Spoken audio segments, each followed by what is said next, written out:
Welcome back to the channel, ladies and gentlemen, and welcome back to Free America. The only thing in America that seems to be free these days, considering inflation is almost 9%, is your ability to watch this channel and watch these videos for free and invest in financial markets with very little upfront costs. So hopefully you guys are taking advantage of that and all of the fire sales that are out there. But we need to talk about what is going to happen in this upcoming week, because we have the FOMC minutes and we have a lot of other data that is coming out. And as you guys do know, the markets are going to trade off of data. So there's a lot of key points we need to discuss here in this video. Hit the like button and subscribe to the channel. Help push this video out to as many people as possible. Thank you guys for doing that. And let's get straight to this information. Happy 4th of July weekend for everybody watching. So like you guys probably already know, the stock market is not open for trading on Monday because it is the 4th of July. So go ahead and enjoy yourselves. But coming on Tuesday, you don't have anything too crazy as far as data. You do have factory orders month over month for May.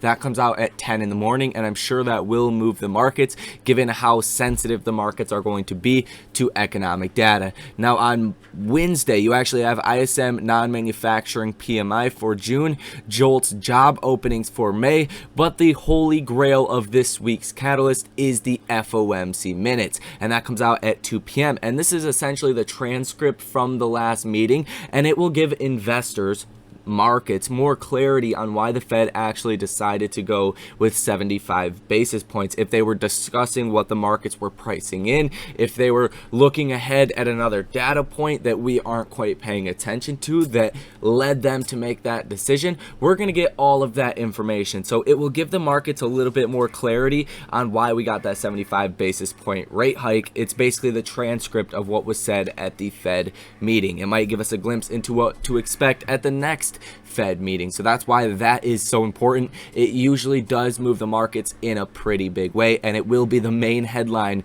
coming on Wednesday. And then on Thursday, you do have ADP employment change for June, Canada balance of trade for May, and United States balance of trade for May. And this could actually be important this time around as well, because the balance of trade, that is one of the main segments that makes up GDP. So if our trade deficit was really bad, it affects GDP, and it will give us again a closer glimpse into what to expect for overall GDP. And we're expecting a negative $87.1 billion essentially balance of trade deficit. So that will be important to see exactly what that number comes in at. If it's much higher, that's not going to be a good thing. Now on Friday, you do have non-farm payrolls for June, unemployment rate for June, participation rate, average hourly earnings year over year, month over month, non-farm payrolls, all of this unemployment and employment data that the markets are going to pay very close attention to, because it's very unusual to have unemployment this low and go into a recession. So that's the main argument for people and the main reason why the Fed is raising rates, but it's mainly the big reason why people are saying no, there's no way we go into recession during 2022, because unemployment is so low. If that starts to tick up, it could be a bullish thing, because maybe the Fed won't raise rates as aggressively, because that's, after all, one of their two mandates is maximum employment and price stability. So it's going to be a teeter-totter kind of game in the stock market between the unemployment rate and what the Fed is going to do. It's like playing chicken. Which one is going to break first, unemployment or the Fed? So that's why that will be so important. Consumer credit change for May, that could also be very important. Wholesale inventories coming out at 10 a.m. on Friday. So that is what we have for this week. FOMC minutes, unemployment data that comes out, ISM manufacturing, jobless claims or JOLTS job openings.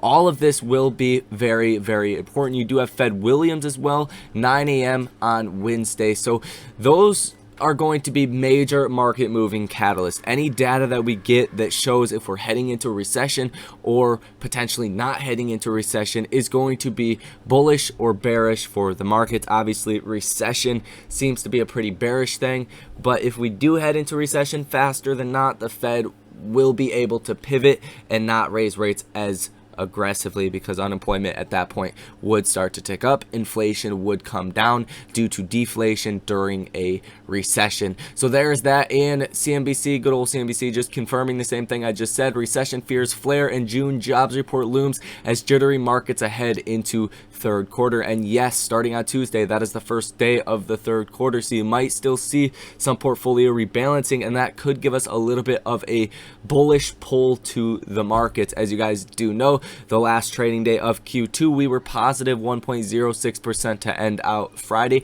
and I do think it's possible we get a move, you know, back again to the upside, and then you do come down. Ultimately, if you guys have not watched my last video, go ahead and check that out, talking about, hey, you know, the stock market's probably going to fall and hit those lows end of July, midway through August, because you have the advanced estimates for GDP on July 28th.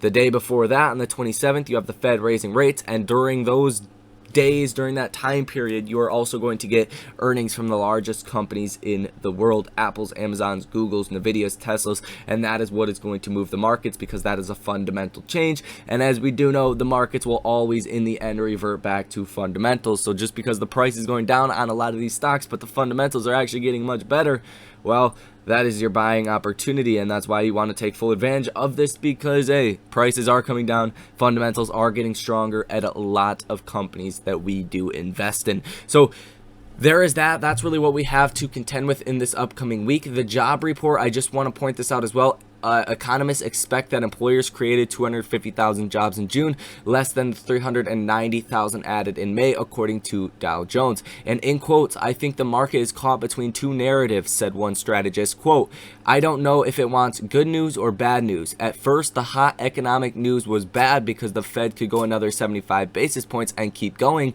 but now the market wants softer news.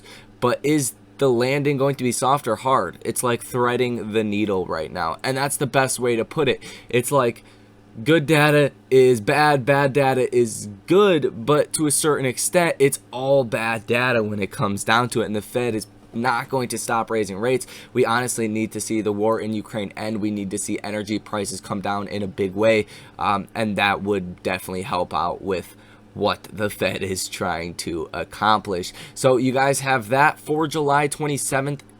Markets are expecting a 75 basis point rate hike. That would put the interest rate in between 2.25 to 2.5%. So that's going to be key. There's only about a 13.8% chance we only get a 50 basis point rate hike. That would put the target range in between 2 and 2.25%. So there is that. We have 3 weeks, 2 days, 22 hours, and 42 minutes until the next Fed rate decision. The other thing that I want to watch for in this upcoming week is going to be the margin debt data that should be coming out for June. And I think that's going to be very important, because if the margin debt is still really, really high, or even possibly going up from here, that's going to signal maybe we can get an even bigger flush out move to the downside. Also, the reverse repo markets. This is pretty important in my personal opinion, just because it's showing you how much money is actually locked up that is not being used in equity markets. So the higher the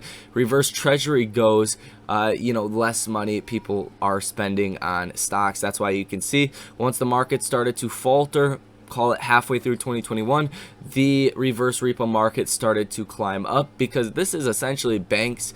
Actually 108 counterparties on Friday took the reverse repo, and you get 1.55% just overnight for keeping your money in the reverse repo program. And this is about 10% of the M2 money supply, the total dollars that are in circulation, and this is the M2 money supply. So it's a lot of money that is sitting in reverse repo markets, over $2 trillion.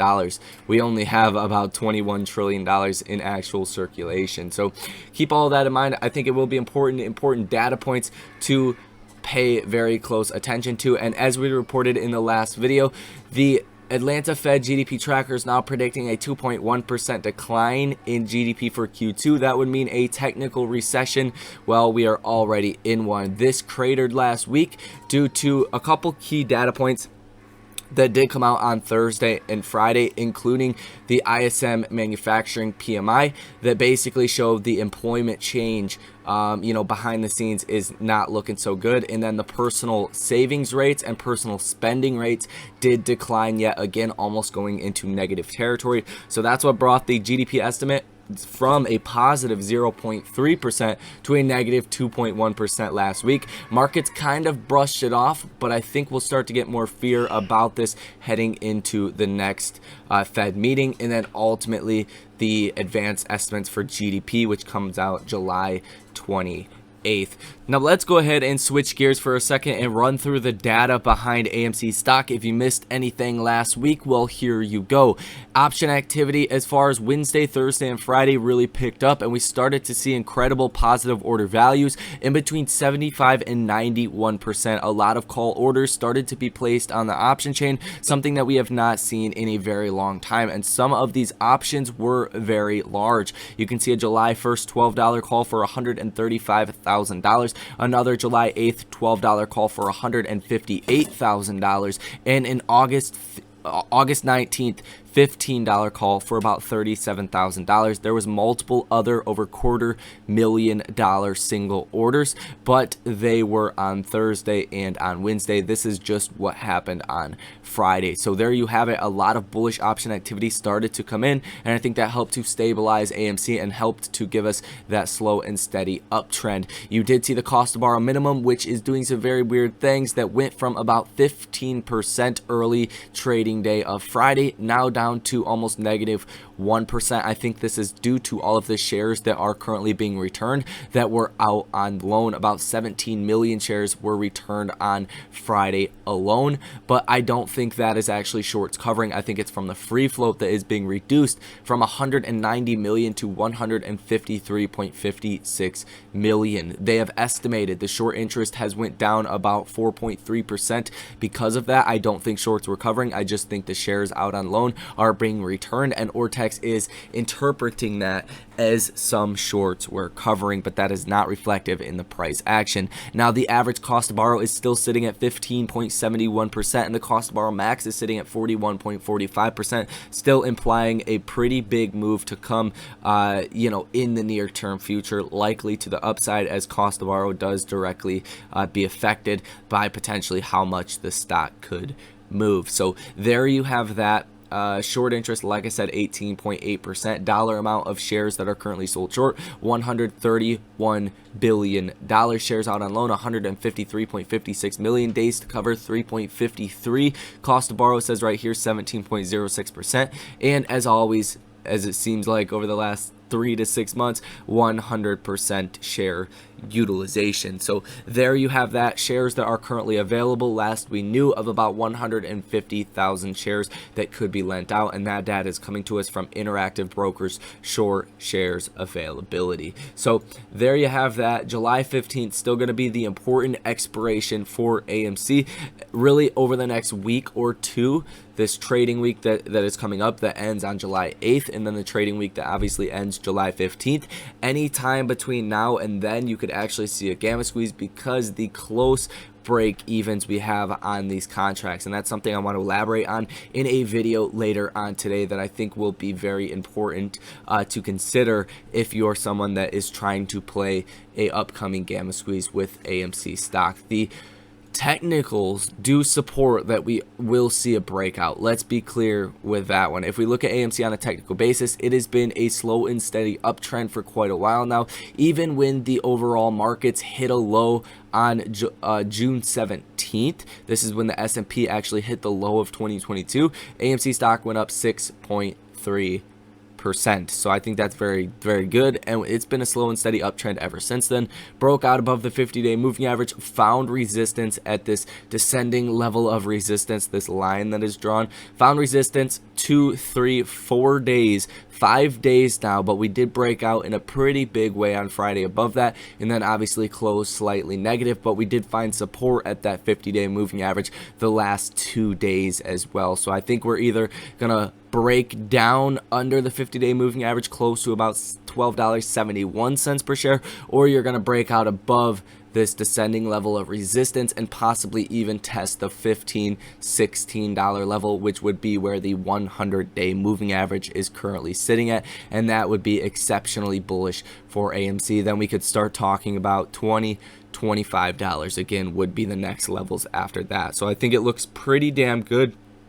From my perspective here, I don't really have anything negative to say, just besides if economic data comes out without a catalyst for AMC, it could be pretty hard to get those random big moves, but we'll see. Like I said earlier, in the month of June, when the markets were hitting new lows, AMC stock was doing its own thing. So there you have that. The max pain for July 15th is $16 per share, and the max pain for this upcoming week is $13 per share. Obviously not a direct science, but the stock does tend to be close to that max pain price by expiration by those Fridays. So that will be all for this video. Hit that like button and subscribe to the channel if you guys found value out of the video. Thank you guys for doing that. If we can get this video to 200 likes, we'll have Alex in the next video later on today. So make sure you guys go ahead and do that. If you guys want to see Alex, I'm gonna have her record as much as she can, show her how hard it is to actually do these videos. But you guys enjoy your weekend, and I will see you in the next one.